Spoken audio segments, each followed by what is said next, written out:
Hello. I do a lot of things. We'll get there, but yeah, multi-purpose creative. Multi-purpose sound like detergent. Like I have a big issue with culture, because I know I appear light skinned, but I come from a colored family. It's crazy how they say the closest two people to you is generally the people that turn out to be your enemies. Yeah. I swear, like the moment they start seeing money, greed overpowers all creative models and respect. Bro. Cool. And it's disrespectful. Yeah. You don't go to a doctor's office. You don't go to a plastic surgeon, get a pair of tits, and then leave going, I'll post about it. Yeah. But all of a sudden you get, you never had a lot of money, you get thrown a lot of money. Yeah. Then, It's a lot to have. you don't know, like you don't know what to do about that, you know? You don't need education to be educated. Hip hop don't like Amapiano. The poverty, bro, Yeah. is something that was created. It's deep, yeah. Because there was food on people's necks and they couldn't say nothing.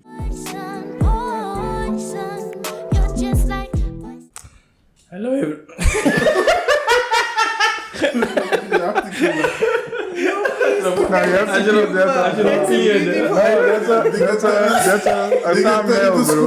Scooby-Doo, hello. Like he smoked helium. I should have drank water before. Let my boy. Keep that But let's go. Okay, let's go. logo. Hello, everybody, and welcome to another episode of the Cut Podcast. And as usual, new guests with a lot of banter to go around.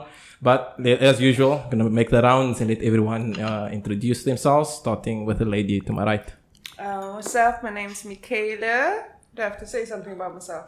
Yeah, no, what do you do? I would call myself a multi-purpose creative. I am a vocal coach, artist manager. I do I do a lot of things. We'll get into that. I do a lot of things. We'll get there, but yeah, multi-purpose creative, and yeah, with a purpose. Yeah, multi-purpose sound like detergent. I'm Andy, Muslim, do all of the stuff. But yeah, what's up, guys? I'm Balenciaga Banks. I'm the plug. If you're in Cape Town and you don't know who I am. Hell yeah. So basically taking this opportunity to promote your work too. Yeah, I'm the plug. Literally. Hell yeah. I can literally say with confidence, a lot of the shit that happens in the city, Yeah, I'm involved. you behind it Yeah, and stuff like that. somehow. And put people on places where it's non-deserving, but that's another story for another day. And yeah, we're just out here, man. Thank you very much for having us. No, of course, lovely to I have forgot you. to say hello.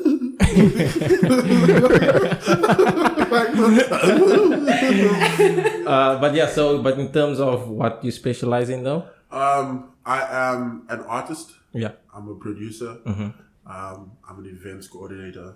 I'm an events planner. My primary job is marketing, and I've recently ventured into property as well. And Oh, nice. We probably should touch into that during the I podcast. have white friends now. Hell yeah. Hell yeah! But yeah, boy, Fargo, I don't know. You already have introduction with this. So guys, my name is Boy Fargo. Tell them your real name. Well, I can't tell that I'm wanted. I'm joking. So my name is Boy Fargo. And Boy Fargo. as you could hear, I'm part of the Cut Podcast. We always have our guest here, and Twaha is the host, and I'm always here also as second host. If Banks is the plug, then I'm the 2-point plug. Yeah. So yeah, so we work hand to hand when it comes to doing things in the city. Yeah. Also, we multi-purpose as the same thing as we do. Whether it's podcast, whether it's entertainment, whether it's events, whether it's music, whether it's booking, whether it's anything. As you said, we try and in the city we always get everybody plugged up to also with the cheapest price. If someone give you any cheap. Wait, let me just stop this because it's coming like a long intro promotion. Like we're not promoting work. We came here to have a discussion. Like me second guessing. Exactly. Like, hold on, let's pull out my portfolio Like everyone and is start out like. here pulling out portfolios, but let's just get the podcast started. Okay, guys, let's just get it. Everyone here is multifaceted around. Facts. Yeah, not multi-purpose. Before you all There we go. But with that being said, Mekaylor, let's start with you. Managing artist, right? Yeah, well, yeah, it's one of my things. So what can you tell us about that? In what sense? Like all of it? Yeah, Like what is it what do we need to know? Like Like- for someone like me who doesn't know anything about that. What? Or Yeah. from what you started till now, your whole career Yeah, let, and let, your me, let me explain to yeah. you where it came from. Yeah. Like, because, Yeah. like, firstly, even just as a vocal coach right now, or as a teacher, I tend to completely separate from what the title actually means. Yeah. So when I vocal coach or teach people, I don't teach them based on a curriculum or from lessons. Like, I get to know them first. I build relationship with them, understand their goals, and mold my teaching strategy around who that person is. So when I was younger, when I was in high school, I was actually a painter. I used to paint. I went to Europe as one of the top 20 art students in the Western Cape.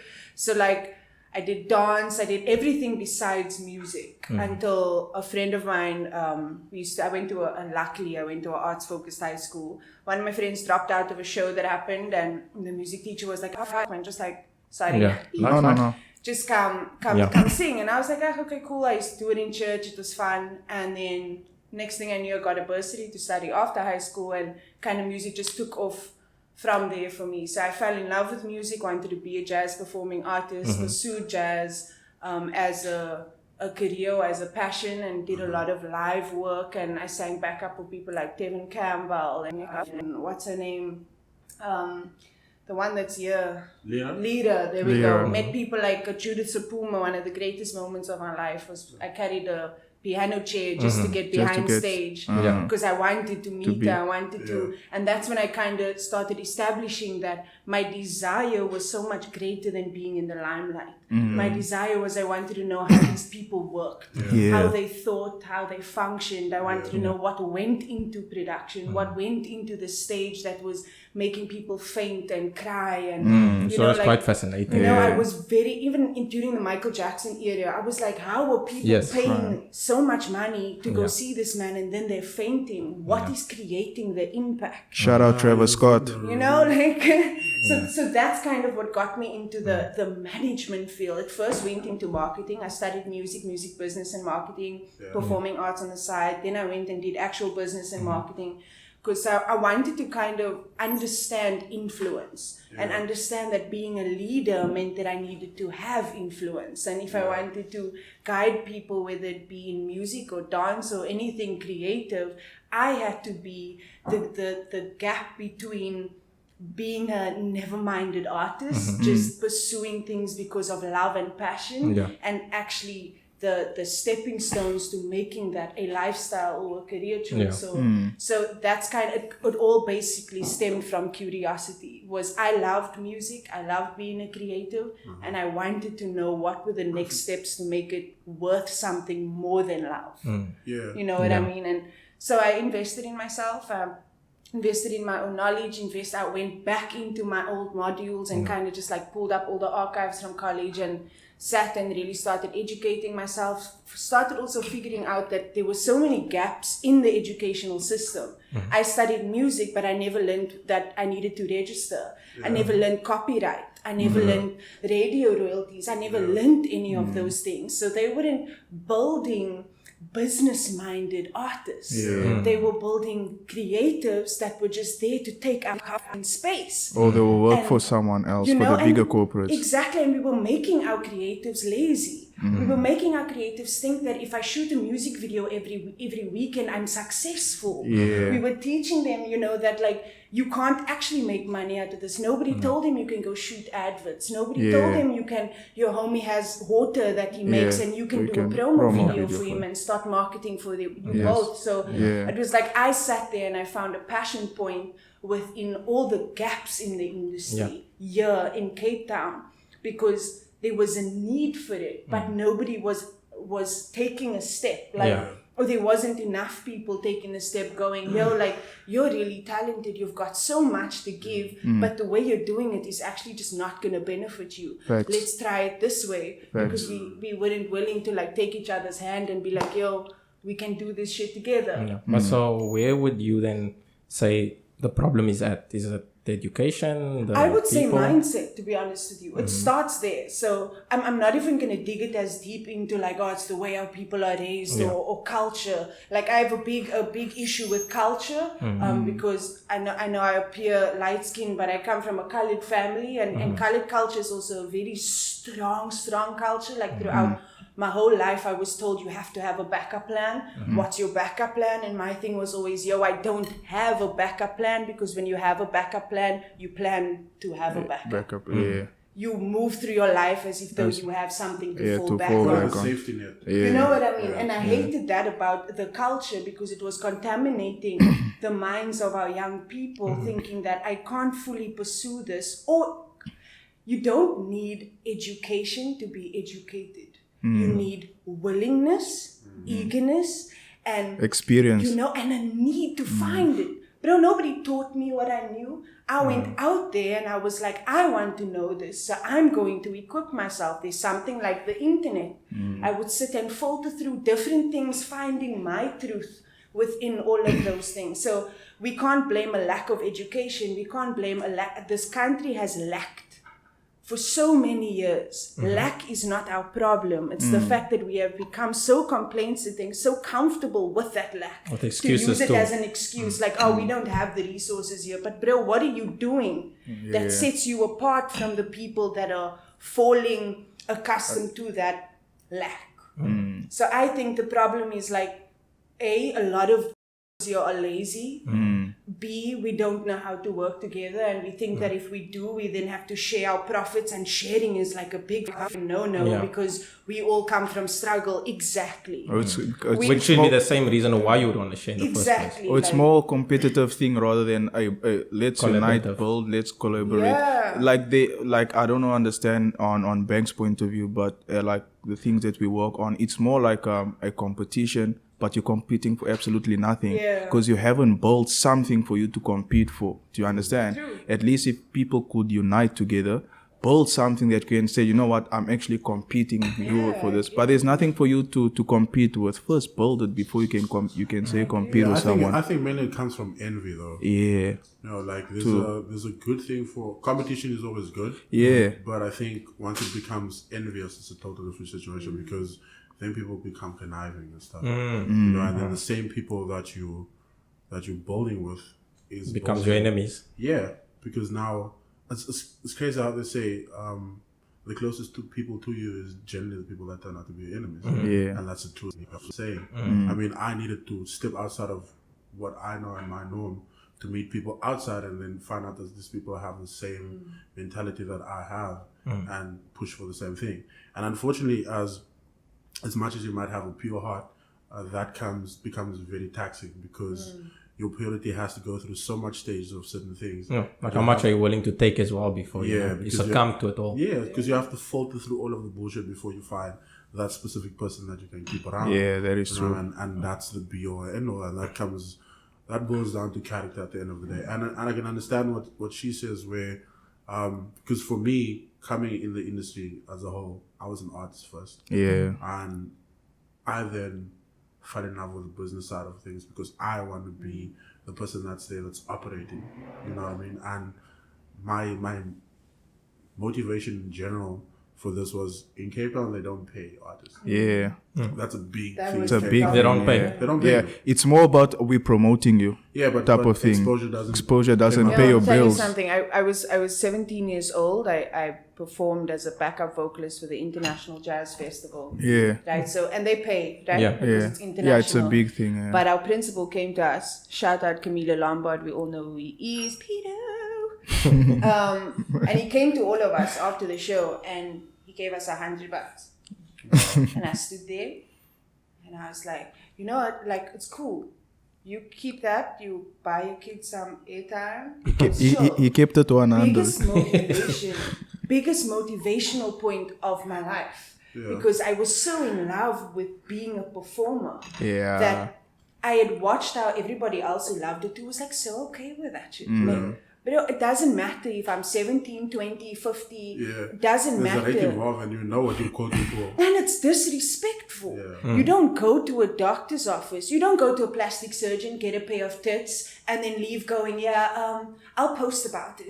Yeah. You know, you don't say, I'm going to go post a picture of this boob job so that you can get more followers. And he goes, yeah, cool, thank you so much. Yeah. That shit it's disrespectful to use anybody's craft that they are gifted with For your or personal equipped with. Because like I have deep respect for people who aren't born flawless creatives, but invest so much work into themselves to equip themselves, and then they deal with the most disrespectful industry that is out there. Like it's just rude. Yeah, facts. And in this industry, there's a lot of shots. I mean, I come from a background where my father was an artist himself. You know, so seeing them travel to Germany and all of the shit and then come back and then have like 5,000 doesn't make sense because what were you doing? Yeah. You know what I mean? In the time, I know the 90s and the 2000s, 5,000 might have was been a lot, but I mean, the person that's supposedly, because when you come from an era of music from the 70s until the early 2000s, there's this thing where there's a lead and then there's the other artist that's there, right? Like Manhattans and all of those people, they have the lead singers and stuff. And they would have a manager. But generally people would name the stuff, it would be maybe Boy Fargo and the Fargo Boys. Yeah. You know what I mean? Yeah. And then Boy Fargo would then get all of the money and then pay the Fargo Boys. He would distribute. You know, but you pay them as little as possible. That was a lot of stuff like that, which you used to hear in movies and stuff Watch that about that. Prince movie. No, That's- Queen, no? Yeah. Queen is the other guy. Queen is the Freddie Mercury. Yeah. Freddie Yeah, Mercury. Yeah, he eventually turned into that. Like, if you watch the movie, like in the beginning, they're all sharing it, and you know, like also really, good vibe. Yeah. and Why then always it start like gets that? to his head. Oh, bro, I hate these. But the thing is, it's influence at the end of the day. And for me, coming from a background where I've seen, quote unquote, a failing artist. Yeah. For me, it was like the reason you failed is because you weren't equipped enough to know exactly what's happening in and around the thing. All you're doing is going to record. You like the song, you perform the song, you hear the song on radio, and then you think you're accomplished. Right? But then that same person goes home and struggles. It's the same like the Instagram thing now. They only post something that you see, then you think this person's living the life. living that life. But then that same person messages you, can you borrow me 200 Do you know how many of these artists, famous artists on TV, all of those stuff? Yeah, they're I have struggling. to take money out of my pocket and I don't even know you Yeah. like that. But because I'm like, okay, cool, you here now, and I can do it, I'll do it. And for me, I'm not even on that level. Bro, you have summers and all of that stuff. Why else you need to buy a pack of cigarettes? You know what I mean? How does that make sense? Why am I paying for your Uber? You know what I mean? Why am I helping you hustle for flight money to go there? Bro, and I have seen a lot of it, bro. And my journey literally took me to the point where I got to know people and got to know how it works in general. And then I literally found out like, this is all smoke and mirrors, bro. Yeah. What you think you know is not really what you it know. is. I second that. Yeah. You know what I mean? And when you get there, you're like, was I chasing this? I want to be like this man. This man is then loving and can't do nothing with himself. Imagine one record label had their artist. Perfect example. They had this one artist. They paid him 10,000 rand per month. Imagine. But you're an artist. You have 2 hit songs on the TV, and you're touring. Yeah. But you must wait for a check at the end of the month. 10,000, yeah? Bro. That's it? Bro. You could be making 10,000, you should be making like 10 grand a day. And your booking fee is 25,000 rand What? a show. No, I spoke to you about this when we were on our way here about record labels and the system here. And I'm not talking about this. We all know our system here Yeah, is we're talking about the flawed, music. but The like music the system, music isn't it? system, and I swear, like the moment they start seeing money, greed overpowers all creative models and respect, bro. Like if I'm sitting here, you're good. I don't even see you as a person anymore. I'm sitting there going, heh. So, I'm gonna own a villa at the end of this year, and that's the first problem. It's the first problem. We see somebody that's a great performer or a great writer, and the first thing we think is, "You're gonna make me money." I'm gonna use you, You know, basically. like- Yeah, and then they wanna own you per se. Because that's, if you think about it, bro, it's just another form of slavery. Yeah. Exactly. But- Because you're making someone do something for So you. the question I'd like to raise there then is, let's picture this, right? So you get this boy or girl, right? Musician, artist, or whatever. And they come from troubling backgrounds, right? And then they step into this world and they say now they get this attention, right? I'm seeing it in the perspective of they will take it, you know? They will. It's like you presented this thing. It's very common we hear with all these celebs, especially in the sports where you get paid. All of a sudden you get, you know, you never had a lot of money, you know, you get thrown a lot of money. Then, It's a lot to handle. you know, you don't know, you know, like you don't know what to do about that, you know? But that's how people need to understand put it this way, when you sign a contract, right, and you sign a contract with a 4 million advance, right, the label is giving you 4 million. Yeah, for them to And take off back. that 4 million, you have to now Pay back. make your 5 albums, Yeah. right? You need to make that money back. Yeah, so now need to get that. you're paying for studio time, you're paying for your features, all of those other things. You're paying for transportation and everything. Yeah. Right? So that 4 million now becomes 2.5 million. So now you pay for music videos and all of that Yeah. stuff. So now that suddenly becomes now a 1.1 million. So with a 1.1 million, you still have to do PR and all of that stuff. You know? So now that becomes 300,000 rand that you're left with. Yeah. Right? And now still of have that to 300,000 rand, Pay the you producers, still have to go artists. tour, Yeah. right? So now you're paying with your tour And money. we're forgetting all the small things like Yeah. fucking clothes that you have to Yeah. change I'm at gonna least get 3 it times a changed. day. That you're like, there's so many little. And then now you're 4 million rand in debt, right? Now you owe your life You're to like, them. I have 4 million, blah blah blah. You did the one album only made 200,000, right? So now you want to push the next album. So now 200,000 is taken off from that 4 million. So now you owe 3.75 million, basically, right? So now you're doing your next show. Now that also needs advertising. So now you take another another 4 million million. from the label. So now you're already 5.7 million in debt. And now this one sells 2 million copies. The label take back all of that money. You don't see a cent because you now have to pay back all of this money. So now you're touring. They and just you're- keep the rights to everything. and they own your masters on top of that, right? Because you signed this contract. Yeah. And you're within your first 2 years and you're already 10 million in debt. And you're one of the biggest artists out here, but you're seeing no money. What is the value in that? The same when a soccer player's contract is set up, if he signs a 50 million contract, that's 50 million over For 5 5 years, years. not 50 million 50 now. now. So the people are not contractually educated. That's Yeah, how- but see, now that's what how I say, it it goes. goes- So just to once again- add, I think is the education point that you Yeah, were I was saying. Yeah. also- Like just for me to add, you know, like the school system basically, like throughout the world, it should change, yes, because the thing is that we have sportsmen, women that are making more money than doctors, more money than lawyers. We have artists, musicians making more money than doctors, more money than lawyers. Why isn't there like a specific, can I say like a, what do you say, like like modern a day like a education. modern day education or specific curriculum from primary school or high school? You know, if you're not good academically, that's when you go to the sport side of things, or if you're good, like you're artist, this is what you should watch out. This is the contracts, economics of, you understand. That's the only way things will ever get better. But they won't do that because it's, as you say, it's modern day slavery. If they do that, people will be so empowered Exactly. Yeah, that that's the the record thing, they wanna- labels they wanna won't be avoid getting that. anything. Exactly. So And like be all and end all of everything. School is created in a systematic system that oppresses, basically. Yeah. So if you fail certain things, you'll always hear that you're a failure by the teacher. And then they turn the entire class to you. So now you're under pressure to pass for this thing. But when you go, you need matric to lay bricks these days. So what am I doing in school for 12 years? And that's not me going to varsity. Yeah, and you learn nothing about life either. Exactly. Like, you learn jack shit. Nobody taught me anything about taxes, that you have to pay taxes. I think that's the Yeah. most important The one, because important if thing you ever. kind of just wrap up what most of the stuff that's been mentioned, it boils down one to management, which I'm gonna get into since you experience in that field, and then one being educated in finances. yes. That's very true. But okay, the schooling system is designed to create working class. Yeah. I've noticed schools that you have to pay 50,000 rand a year for who teach your kids about economics and all of those stuff.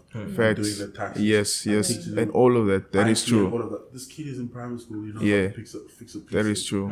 When it comes to like the school, where it comes to black and brown people, they are the people that needs to work for us. Mm. Let's put it that way. Yeah. So when our schooling system is created for a way to filter out so that they can drop out and become gangsters, become pregnant early, you know what I mean? And then if you do pass and you go study, you will know you're going to drop out because The school fees is high or whatever. How hectic tertiary education and stuff can be. So you just end up again working for us in ShopRite. We need people to work in our tolls. We need people to sweep our streets. We need all of those people. And let's create a schooling system where we know we're going to get that for the rest of our lives, where we can protect our assets that's up here. That's up there. Because there's no... For those that's paying There's 50,000. one rich black person and there's 50 rich people in one room. There's only one black person that's rich there. And that person unlocked the fact that, you know what, poverty is actually a mindset. Yeah. It's not a thing of not having money. Your mindset, poverty comes from making poor decisions. It's not a capitalistic thing. You're living there because your decision was poor. You decided to make a shack there, go buy yourself shoes that's 2,000 rand, buy a car and park it by that shack. Which is a poor decision. Buying stuff that's liabilities and you're not adding to something. And it depreciates in value. You know what I mean? And that stuff loses money. So now your house floods, now you're living in your car, and now your car gets damaged, now you can't pay for your car, but yet you come to the groove, and then you have a dump in your hand, but your clothes is worth 20,000 rand. How does that even make sense? So just to ask your Banks on that is, would you then put all that decision making to the individual, or once again do we then separate it out to It was created, the bro. parents, the culture, the environment, and just a cycle that just then repeats? Look at it this way. Let's take it to our great-grandmas and great-grandpas. So in that time, like I said, they didn't have TV, so they made hella children, right? In a place where they were living in a country where being black or brown or Indian, you were oppressed, right? So 6 o'clock you have to be in the house. Your school is cut for us, and now you have to cross rivers and stuff. Crime rate is high in those areas. So now your grandparents are born in that environment, right? They already they obey what's being said because it's coming down from their parents, and there's a white man that's on top of their parents, right? So now your grandma then come and they create our parents, which is also living in an environment where it stems down from the great-grandparents to the mother, to them. Yeah. It's also the obeying nature. Have you ever noticed, back in the day, if we used to say something, then your parents beat the shit out of you? Yeah. You know what I mean? You could have a problem. You could be like, yo, I don't understand why I'm feeling like this. You'd be like, yo, mom, 13, I had a wet dream. It says, oh, they beat you, but they... I got told at like 14, like, big girls don't cry, get up. You know what I mean? Get up, go. And that's the type of emotional support that we need. So that poor decision making came down 4 generations down the line already. So now you're living with people that still has the tendency of that old habits that came from people that wasn't living in the time that we're living in now. So our parents and our grandparents aren't willing enough to take the steps to update themselves. You know, because you need software updates. So they wouldn't software update themselves to work in modern society. That's what they'll be like, "Didn't even kinders jealous on the school." But I'm just saying, Mom, I don't like when you do that. Because they couldn't say that, they'll get smacked. And that is like disrespect. But when your parent is wrong, your parent is wrong, bro. But if you be like, but that's wrong, that's not how it is. And they say, I'm your parent. You know what I mean? So again, the poverty, bro, is something that was created. It's deep, because there was food on people's necks and they couldn't say nothing. Bro, if you take it real time back, women and men got the freedom right about the same time. And this would be offensive. But remember, as a black man that time, you made children and your children had to go work for that plantation. And if you disobey your owner, then that owner rapes you in front of your family.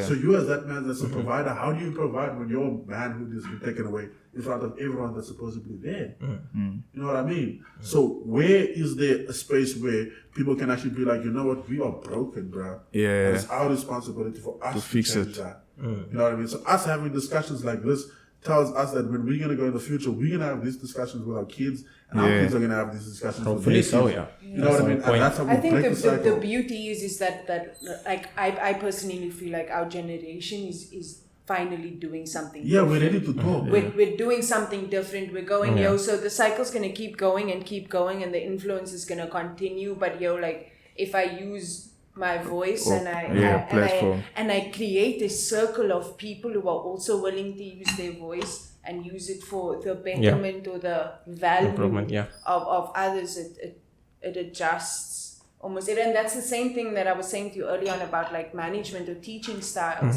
Like that was always my thing. Like before I chose a career.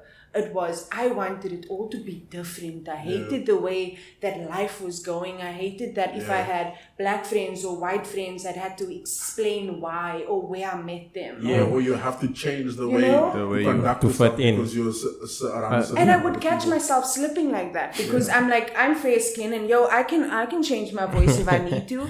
And I would sit around. I used to bartend and like I'd have to change my accent so that I wouldn't sound colored, so that I could get tips. And bro, I did it to make my money because I slipped up one night and my actual accent came through and this guy was like,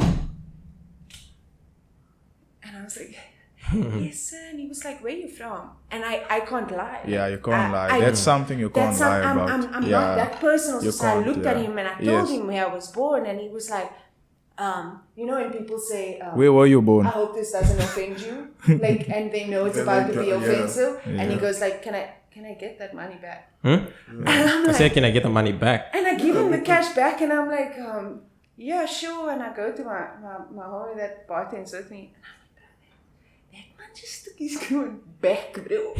He was like, cause you whipped out the color, I wasted you, and you I love how he says, I love how he says, I wasted you. I wasted you. Stay where you are. Literally, that is a lot of, bro, you can even ask Boy Fargo. People speak to me over the phone. When I show my face there, then they're like, wait, Banks. They can see how their brain malfunction. I didn't know, and then when I knew it was messed up because when people would be like, you're actually not like I hate that. And I was like, not like what? Because you have this predetermined notion of what all colored or black people is supposed to be like. Because they must be like, if you're black, you must be like, what is certain accent now? And, you know what I mean? So it's like, bro, like, do you really think that's the case? Do you not come from a place? I mean, we've had 25 plus years of democracy. Obviously, our education is going to differ. Obviously, we're going to learn to adapt to speak to certain situations, to get through certain situations. Exactly, because I mean, as much as apartheid is no longer around, but it's not far gone. I always say that. Yeah, if you really look at it, it's not, because if you really do around the corner. They got it right to divide. Because for them, it's like divide and conquer and keep it out of our spaces. And still, we're being told on all of our forms, are you black, white, colored, racist, all of those things. So which means you're still being racially classified, whether you can get it or not. And you still have ratios.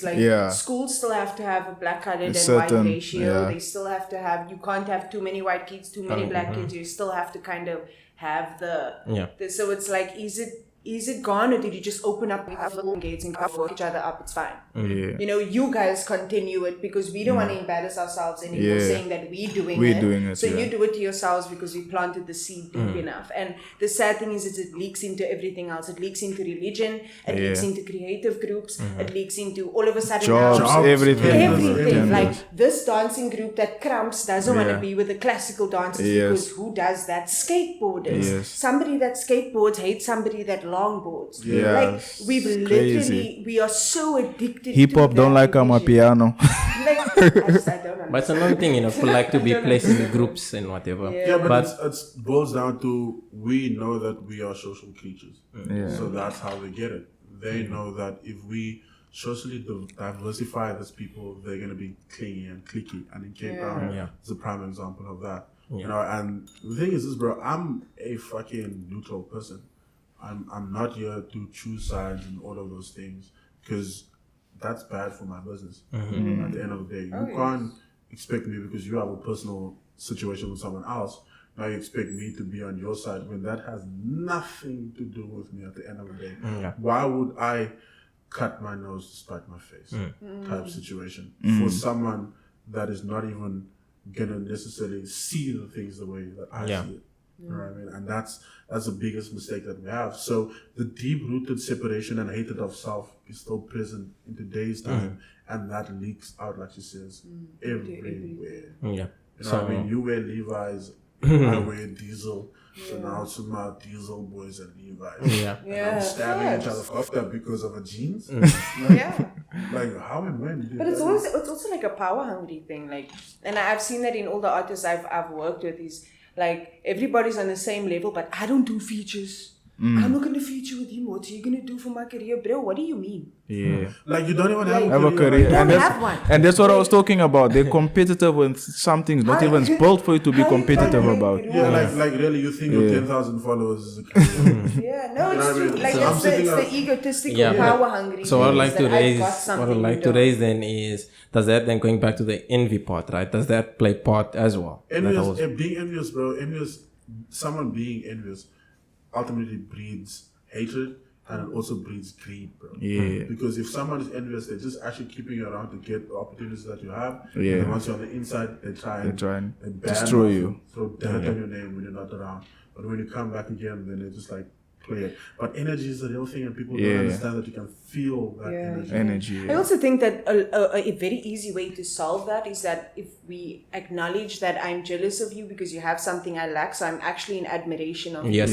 And to allow that to be admiration. I was about to like, get there. Yeah. You know, like I've looked at people or even But just who's women. brave enough to say that though? No, that's what I was gonna say. You know, Who's it doesn't brave have enough to say necessarily. Yeah, but going back to it, like, it doesn't necessarily have to be a bad thing. You know, like I could look at you and you doing something, you know, that I want to do. And I'm like, I also want to do Yeah, that. exactly. No, but I know I work like that. like Right? just ask. Exactly. Teach me. How do you do that? You But know, people don't want to have that because people already have all of the answers. ego though. No one wants to look. But the ego thing takes Yeah, place but too. you have an ego because you don't work, you're just little small.